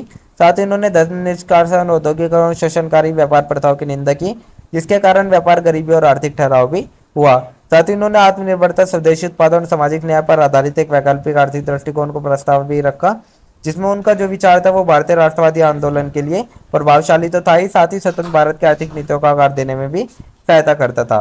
तो ये आपका एक छोटा सा निष्कर्ष हो गया। देन आपका आंसर नंबर 9 कंप्लीट हो जाता है। अब हम आपका क्वेश्चन नंबर 10 देख लेते हैं। क्वेश्चन नंबर 10 में हम आपका 1858 से 1947 के कालखंड में जनजातीय और किसान आंदोलन की विशेषता के क्या तन्य थे और क्या भिन्नताएं थी उनको ही देखेंगे। साथ ही जो आपके आंदोलन थे उन्होंने तत्कालीन भारतीय समाज पर क्या प्रभाव डाला। तो इसके आंसर में हम आपका सबसे पहले एक छोटा सा परिचय देख लें। परिचय में हम लिखें जो आपका 1858 से 1947 का समय था, उसमें भारत में कई आदिवासी और किसान आंदोलन हुए जो कि ब्रिटिश औपनिवेशिक शासन और मौजूदा सामाजिक आर्थिक संरचनाओं के खिलाफ थे। और जो आपके आंदोलन थे इनमें आपकी कुछ समानताएं भी थी, लेकिन आपके इनके कुछ उद्देश्य और कुछ विशेषताएं भी थी, जिसमें आपको जो तत्कालीन भारतीय समाज था उस पर भी इसने महत्वपूर्ण प्रभाव डाला। तो इसकी कुछ समानताएं देख लेते हैं, जिसमें आपका सबसे पहले औपनिवेशिक शासन का विरोध आता है। जो आदिवासी और किसान आंदोलन था उसने दोनों के ब्रिटिश औपनिवेशिक नीतियों का विरोध किया, जिससे कि भूमि का अलगाव, भारी कराधान और शोषण भी हुआ। सेकंड आपका शोषणकारी मध्यस्थों के खिलाफ संघर्ष आता है, जिसमें दोनों आंदोलन ने सूदखोरों, व्यापारियों और जमींदारों जैसे मध्यस्थों के खिलाफ लड़ाई लड़ी, जिसकी उनसे उनकी दर्शकों और अधिक बढ़ाया गया। थर्ड आपका अधिकारों के लिए संघर्ष आता है, जिसमें दोनों आंदोलनों ने अपने अधिकारों के लिए संघर्ष किया। साथ ही भूमि पर पारंपरिक अधिकार, वन संसाधन और बुनियादी मानवीय गरिमा शामिल किए। फिर आपका आता है सामूहिक कार्रवाई, जिसमें दोनों आंदोलनों ने सामूहिक कार्रवाई और प्रतिविरोध के विभिन्न रूपों का इस्तेमाल किया गया, जैसे कि विद्रोह, विरोध और सामाजिक बहिष्कार। अब हम आपकी इनकी भिन्नताएं देख लेते हैं, जिसमें आपका सबसे पहले आता है सामाजिक सांस्कृतिक संदर्भ। जो आदिवासी आंदोलन था उसने आदिवासी पहचान, संस्कृति और परंपराओं से प्रेरित था, जिसमें जो आपका किसान आंदोलन मुख्य रूप से कृषि संबंध और भूमि स्वामित्व से संबंधित आर्थिक ग्राइवेन से प्रेरित था। सेकंड आपका भौगोलिक आधार, जिसमें आदिवासी आंदोलन आमतौर पर विशिष्ट भौगोलिक क्षेत्रों तक सीमित था। थर्ड आपका नेतृत्व आता है, जिसमें आदिवासी आंदोलन का जो नेतृत्व था वो आपके पारंपरिक प्रमुख कश्मीरी नेताओं द्वारा किया गया था। और जो आपका किसान आंदोलन का नेतृत्व था वो स्थानीय किसान नेता और राष्ट्रवादी नेताओं द्वारा किया गया था। अब हम आपके इसका उद्देश्य और परिणाम देख लेते हैं, जिसमें जो आपका आदिवासी आंदोलन का उद्देश्य था वो अपनी स्वायत्त और पारंपरिक जीवन शैली को संरक्षित करना था। और जो आपका किसान आंदोलन का उद्देश्य था वो भूमि स्वामित्व में सुधार, लगान में कमी और श्रम राज जैसी आर्थिक राहत प्राप्त करना था। तब हम आपका तत्कालीन भारतीय समाज पर प्रभाव देख लेते हैं, जिसमें आपका सबसे पहले राष्ट्रवादी आंदोलन को मजबूत किया। जो आपके आंदोलन थे इन्होंने ब्रिटिश शासन के खिलाफ असंतोष को उजागर किया और राष्ट्रवादी आंदोलन के इसलिए आधार तय किया। सेकंड आपका सामाजिक सुधारों को प्रेरित किया। जो आपके आंदोलन थे इन्होंने सामाजिक अन्याय और शासनकारी प्रथाओं पर प्रकाश डाला, जिससे कि सामाजिक सुधार आंदोलनों को कानूनों का निर्माण हुआ। थर्ड आपका किसानों और आदिवासियों के अधिकारों के बारे में जागरूकता आता है। जो आपके आंदोलन थे इन्होंने किसानों और आदिवासियों के अधिकारों के बारे में जागरूकता बढ़ाई, जिससे कि उनके अधिकारों और बेहतर मान्यता मिल सकी। फोर्थ आपका आता है नीतिगत बदलाव, जिसमें कुछ मामलों में इन आंदोलनों के कारण औपनिवेशिक सरकार को भूमि कानून और राजस्व नीतियों में बदलाव करने के लिए मजबूर होना पड़ा। फिफ्थ आपका आता है विरासत, जिस आपके आंदोलन थे इन्होंने प्रतिरोध और सामाजिक न्याय की स्थायी विरासत जोड़ी, साथ ही जो भी आज भी आसिया के समुदाय को प्रेरित करती है। तो इतना सब लिखने के बाद हम आपका एक छोटा सा निष्कर्ष लिख दें। निष्कर्ष में हम आपका लिखे जो आपका 1858 से 1947 का समय था, वो आदिवासी और किसान आंदोलन ने उन्होंने औपनिवेशिक शासन के खिलाफ एक महत्वपूर्ण विद्रोह किया, साथ ही भारतीय समाज पर इसका गहरा प्रभाव डाला। जबकि आपका जो विशिष्ट संदर्भ और उद्देश्य थे इनके, जो कि औपनिवेशिक शोषण का विरोध करने, अधिकारों के लिए लड़ने और सामाजिक न्याय की मांग करने में एक पोटेंट भूमिका निभाते हैं। साथ ही जो आपके आंदोलन थे केवल स्वतंत्रता संग्राम के लिए नहीं थे, ये आपके भारत के संघर्ष में भी योगदान दिया। इन्होंने स्वतंत्रता के बाद के भारत में आशिया के समुदाय के लिए सामाजिक और आर्थिक न्याय के संघर्ष को भी आकार दिया। तो ये इसी प्रकार से आप एक छोटा सा निष्कर्ष लिख लें। निष्कर्ष लिखने के बाद आपका आंसर नंबर 10 कंप्लीट हो जाएगा।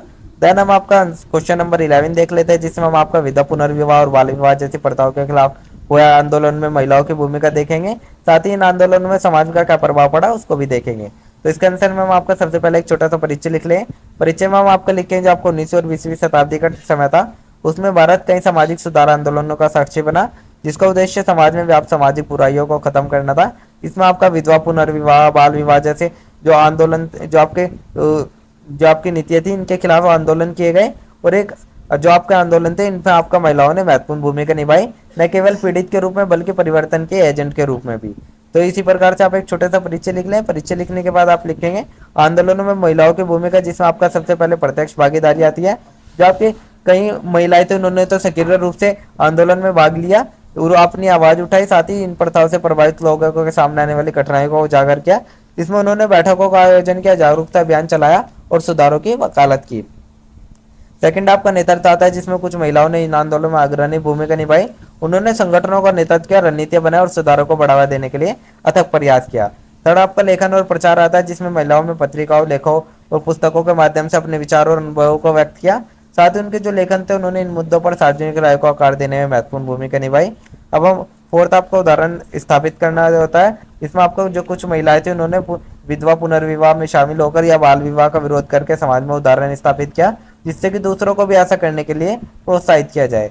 तो ये आपका आंदोलन में महिलाओं की भूमिका देख लिया। अब हम आपका प्रमुख महिला शख्सियत देख लेते हैं, जिसमें आपका सबसे पहले पंडिता रमाबाई आती है, जो कि आपके एक समाज सुधारक और शिक्षाविद भी थी। उन्होंने विधवाओं की दुर्दशा के लिए अपना जीवन समर्पित कर दिया। साथ ही उन्होंने विधवाओं के लिए आश्रय और स्कूल स्थापित किया और उनके अधिकारों के लिए अथक प्रयास किया। सेकंड आपकी जो महिला आती है वो आपकी सावित्रीबाई फुले आती है। वे आपके एक शिक्षिका और समाज सुधारक भी थी। उन्होंने अपने पति ज्योतिराव फूले के साथ मिलकर लड़कियों की शिक्षा और विधवा पुनर्विवाह को बढ़ावा दिया। साथ ही उन्होंने बाल विवाह का भी कड़ा विरोध किया। थर्ड आपकी आती है ताराबाई शिंदे, जो कि एक लेखिका और कार्यकर्ता थी। उन्होंने पितृसत्ता और जाति व्यवस्था की आलोचना करी और साथ ही महिलाओं के अधिकारों के बारे में भावुकता से लिखा, और उन्होंने विधवाओं के साथ किए जाने वाले अन्याय पर विशेष ध्यान दिया। तो ये आपके प्रमुख महिला शख्सियत हो गए। अब हम आपके इन आंदोलनों का प्रभाव देख लेते हैं। इसमें आपका सबसे पहले सामाजिक जागरूकता आता है। जो आपके आंदोलन थे इन्होंने प्रथाओं के बारे में जागरूकता बढ़ाई और सार्वजनिक चर्चा में उनको लाया। सेकंड आपका कानूनी सुधार। जो आपका आंदोलन थे इनमें प्रयासों के कारण विधवा पुनर्विवाह को वैध बनाने और बाल विवाह को रोकने वाले कानून बने। थर्ड आपका महिलाओं का सशक्तिकरण। जो आपके आंदोलन थे इन्होंने महिलाओं को अपनी आवाज उठाने और अपने अधिकारों के लिए लड़ने के लिए सशक्त बनाया। फोर्थ आपका सामाजिक परिवर्तन। जो आपके आंदोलन थे इन्होंने सामाजिक बुराइयों के प्रति सामाजिक दृष्टिकोण को बदलने में मदद की, जिससे कि अधिक समावेशी और न्यायपूर्ण समाज का मार्ग प्रशस्त हुआ। तो इतना सब लिखने के बाद हम आपका एक छोटा सा निष्कर्ष लिख दें। निष्कर्ष में हम आपका लिखें जो आपका विधवा पुनर्विवाह और बाल विवाह है उनके खिलाफ आपका आंदोलन किए गए, जिसमें महिलाओं की महत्वपूर्ण भूमिका थी। उन्होंने अपना प्रथाओं के शिकार लोगों की दुर्दशा को तो उजागर किया ही, साथ ही उन्होंने बदलाव के लिए सक्रिय रूप से भी काम किया। उनके जो प्रयास थे वे महत्वपूर्ण सामाजिक कानूनी सुधार भी हुए, जिससे कि भारतीय समाज में महिलाओं के जीवन को बेहतर बनाने में मदद मिली। और जो आपके आंदोलन थे इन्होंने महिलाओं की शक्ति और सामाजिक परिवर्तन लाने में उनकी क्षमता का प्रदर्शन किया, और साथ ही वे आज भी सरकार न्याय, सामाजिक न्याय और समानता के लिए आंदोलन को प्रेरित करती है। तो इतना सब लिखने के बाद आपका एक छोटा सा निष्कर्ष कंप्लीट हो जाएगा। देन आपका आंसर नंबर 11 कंप्लीट हो जाएगा। फिर हम आपका क्वेश्चन नंबर 12 देख लेते हैं। क्वेश्चन नंबर 12 में हम आपका महात्मा ज्योतिराव फूले ने भारतीय जाति व्यवस्था के खिलाफ कौन कौन से सामाजिक और सांस्कृतिक आंदोलन का नेतृत्व किया उनको देखेंगे। साथ ही जो आपके आंदोलन थे उन्होंने समाज में किस प्रकार के परिवर्तन लाने का प्रयास किया उसको देखेंगे। तो इसके आंसर में हम आपका सबसे पहले एक छोटा सा परिचय लिखें। परिचय में हम आपका लिखें जो आपको 19वीं शताब्दी का समय था, उसमें महात्मा ज्योतिराव फूले एक महान समाज सुधारक के रूप में उन्होंने महत्वपूर्ण भूमिका निभाई, जिसमें भारतीय समाज में व्याप्त गहरी जड़ें जमा चुकी थी और जाति व्यवस्था जो थी उसको चुनौती के लिए अपना जीवन समर्पित कर दिया था। साथ ही उन्होंने सामाजिक और सांस्कृतिक आंदोलन में भी अपनी सामाजिक समानता, शिक्षा और आचार पर स्थित समुदाय के सशक्तिकरण के सिद्धांतों पर जोर दिया। तो इसी प्रकार से आप एक छोटा सा परिचय लिख लें। परिचय लिखने के बाद आप लिखें जाति व्यवस्था के खिलाफ फूले का आंदोलन, जिसमें आपका सबसे पहले सत्यशोधक समाज आता है जो आपका 1873 था। उसमें फूले ने सत्यशोधक समाज की स्थापना की थी, जिसका उद्देश्य तथाकथित निचली जाति और महिलाओं को मनवादी वर्चस्व और शोषण से मुक्त करना था। सेकंड आपका शिक्षा आता है, जिसमें फूले जी ने सामाजिक परिवर्तन लाने के लिए शिक्षा को महत्वपूर्ण उपकरण के रूप में देखा। उन्होंने निचली जाति के बच्चों और लड़कियों के लिए स्कूल शुरू किए जो कि उस समय शिक्षा से वंचित थे।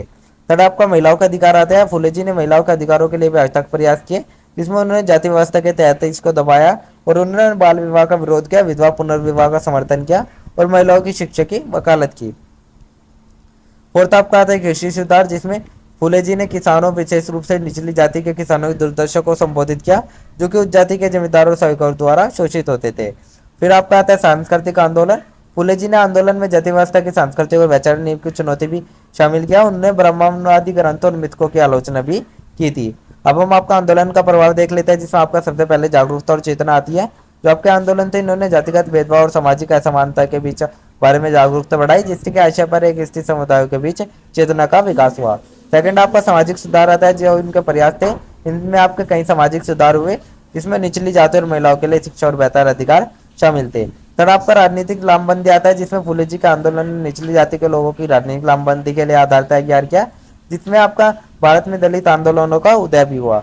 फिर आपका फोर्थ आपका वैचारिक चुनौती, जिसमें जो आंदोलन हुआ था वो जाति व्यवस्था के अंतर्निहित सिद्धांतों को चुनौती देता था, जिससे कि सार्वजनिक समानता और न्याय के लिए चल रहे संघर्ष को बढ़ावा मिलता था। तो इतना सब लिखने के बाद आप एक छोटा सा निष्कर्ष लिख लें। निष्कर्ष में आप लिखें महात्मा ज्योतिराव फूले के सामाजिक और सांस्कृतिक आंदोलन ने भारतीय जाति व्यवस्था को चुनौती दी और एक अधिक न्यायपूर्ण और समतावादी समाज की स्थापना भी की। शिक्षा, महिला और अधिकार और आशय पर स्थित समुदायों के सशक्तिकरण पर उन्होंने जोर से सामाजिक सुधार आंदोलनों की पीढ़ियों को प्रेरित किया और जो फूले की विरासत है वो आज भी उन लोगों को प्रेरित कर दिया जो कि समाज और न्याय समानता के लिए प्रयास करते हैं। तो इतना सब लिखने के बाद आपका एक छोटा सा निष्कर्ष कंप्लीट हो जाएगा। देन अब आपका आंसर नंबर 12 कंप्लीट हो जाएगा। फिर हम आपका क्वेश्चन नंबर 13 देख लेते हैं, जो कि आपका लास्ट क्वेश्चन रहने वाला है। इसमें हम आपका राय समाज ने जाति प्रथा, सती प्रथा और पल्ला व्यवहार जैसे सामाजिक बुराइयों के उन्मूलन के लिए क्या कदम उठाए उनको देखेंगे। साथ ही इनके परिणाम स्वरूप भारतीय समाज में क्या बदलाव है उनको भी देखेंगे। तो इसके अंतर में हम आपका सबसे पहले एक छोटा सा परिचय देखें। परिचय में हम आपका लिखें जो आपका आर्य समाज की स्थापना थी वो आपकी स्वामी दयानंद सरस्वती द्वारा की गई थी। उन्होंने इसकी स्थापना 1875 में की थी, जो कि आपका एक प्रकार का हिंदू सुधार आंदोलन था, जिसका उद्देश्य भारतीय समाज में व्याप्त बुराइयों को दूर करना था। और जो आपका आंदोलन था, इसने जाति व्यवस्था, सती प्रथा और बाल विवाह जैसी प्रथाओं का कड़ा विरोध किया और समाज में महत्वपूर्ण बदलाव लाने में सहायकता भूमिका निभाई। तो इसी प्रकार से आप एक छोटी सी परिचय लिख लें। परिचय लिखने के बाद आप लिखेंगे आर्य समाज द्वारा उठाए गए कदम, जिसमें आपका सबसे पहले जाति प्रथा का उल्लंघन आता है। आर्य समाज ने जन्म के आधार पर जातिगत भेदभाव की निंदा की और योग्यता और कर्म के आधार पर सामाजिक व्यवस्था की वकालत की। सेकंड, इन्होंने अंतरजातीय विवाह और अंतरजातीय भोजों को बढ़ावा दिया, जिससे कि विभिन्न जातियों के खिलाफ के बीच लोगों के सामाजिक वातावरण तोड़ने में सहायता मिली। थर्ड, आपका समाज ने सभी जातियों के लोगों के लिए शिक्षा और सामाजिक अवसरों तक समान पहुंच पर जोर दिया। अब हम फिर आपका आता है सती प्रथा का विरोध, जिसमें आर्य समाज ने सती प्रथा को एक बर्बर और अमानवीय प्रथा के रूप में सकेंद्र रूप से विरोध किया, जिसमें विधवाओं को उनके पति के चिता पर जिंदा जला दिया जाता था। साथ ही इसमें विधवा पुनर्विवाह को बढ़ावा दिया और विधवाओं के लिए सम्मानजनक जीवन जीने के लिए अधिकार की वकालत की। फिर आपका आता है समाज ने इस प्रथा के खिलाफ जन जागरूकता अभियान आयोजित किया और इसे प्राप्त करने के लिए कानूनी उपाय का समर्थन किया। फिर आपका आता है बाल विवाह का विरोध, जिसमें आर्य समाज ने बाल विवाह को सामाजिक बुराई के रूप में निंदा की, जो कि वह लड़कियों के स्वास्थ्य और कल्याण को कमजोर करती है। साथ ही इसने विवाह की आयु बढ़ाने की वकालत की और युवाओं को शिक्षा प्राप्त करने और आत्मनिर्भर बनाने के लिए प्रोत्साहित किया। और इसने समाज ने बाल विवाह के खिलाफ जागरूकता बढ़ाने और इसे रोकने के लिए सामाजिक स्तर पर काम किया। तो ये आपका बाल विवाह का विरोध भी हो गया। अब हम आपका भारतीय समाज में बदलाव देख लेते हैं, जिसमें आपका सबसे पहले सामाजिक सुधार आता है। जो आपका आंदोलन थे, इसने जातिगत भेदभाव, सती प्रथा और बाल विवाह जैसी सामाजिक बुराइयों के खिलाफ एक मजबूत जनमत बनाने में मदद की, जिससे कि इन प्रथाओं में धीरे धीरे गिरावट आई। सेकंड, आपका शिक्षा का प्रसार, जिसमें आर्य समाज ने पूरे देश में स्कूलों और कॉलेजों की स्थापना की, जिससे कि सभी जातियों और लिंगों के बीच शिक्षा का प्रसार हुआ। थर्ड, आपका महिला सशक्तिकरण, जिसमें समाज में महिलाओं की शिक्षा और अधिकारों को बढ़ावा देकर उन्हें सामाजिक और राजनीतिक जीवन में अधिक सक्रिय भूमिका निभाने के लिए प्रोत्साहित किया गया। फिर आपका राष्ट्रीय जागरण आता है, जिसमें आर्य समाज ने स्वदेशी और आत्मनिर्भरता के मूल्यों पर जोर दिया, जिससे कि भारतीय राष्ट्रवाद की भावनाओं को बढ़ावा मिला और स्वतंत्रता संग्राम में योगदान भी मिला। तो तो इतना सब लिखने के बाद आप अब आपका एक धार्मिक सुधार भी लिख दें, जिसमें आर्य समाज ने वेदों के ज्ञान को पुनर्जीवित करने और हिंदू धर्म को रूढ़िवादी प्रथाओं और अंधविश्वासों से मुक्त करने का प्रयास किया, जिससे कि आर्थिक ग्रंथों के तर्कसंगत और वैज्ञानिक दृष्टिकोण को बढ़ावा मिला। तो इतना सब लिखने के बाद आप एक छोटा सा निष्कर्ष लिख दें। निष्कर्ष में आप लिखें, जो आपका आर्य समाज था उसने 19वीं और 20वीं शताब्दी में भारतीय समाज में महत्वपूर्ण भूमिका, सामाजिक सुधार लाने में महत्वपूर्ण भूमिका निभाई। साथ ही जाति व्यवस्था, सती प्रथा और बाल विवाह के खिलाफ इसके अथक प्रयासों ने इन बुराइयों को कम करने और एक अधिक न्यायपूर्ण और समतावादी समाज की नींव रखने में मदद की। शिक्षा, महिला सशक्तिकरण और राष्ट्रीय जागरण को बढ़ावा देने में समाज के योगदान ने आधुनिक भारत के विकास में एक स्थायी प्रभाव भी डाला। तो इसी प्रकार से आप एक छोटा सा निष्कर्ष लिख रहे हैं। निष्कर्ष लिखने के बाद आपका आंसर नंबर 13 भी कंप्लीट हो जाएगा। तो ये हमने आपको 13 ऐसे मोस्ट इंपोर्टेंट क्वेश्चन आंसर बता दिए जो कि आपके एग्जाम में आएंगे ही आएंगे। अगर किसी स्टूडेंट को पीडीएफ या नोट्स चाहिए होंगे तो अब मैं आपको डिस्क्रिप्शन में एक नंबर दूंगा, आप उस नंबर पर कॉन्टैक्ट कर लीजिएगा, आपको नोट्स या पीडीएफ मिल जाएंगे। नोट्स प्राइस ओनली 30 रुपीज़ रहने वाला है, जो कि एक बहुत ही मामूली सा प्राइस है।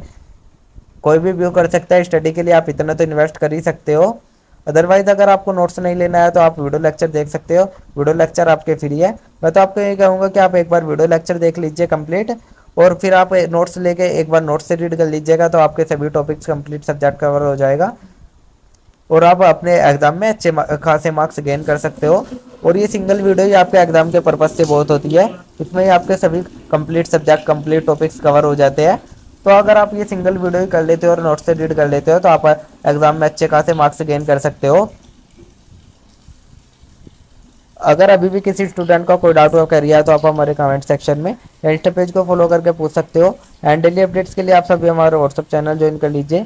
Thanks for watching, thank you, have a good day.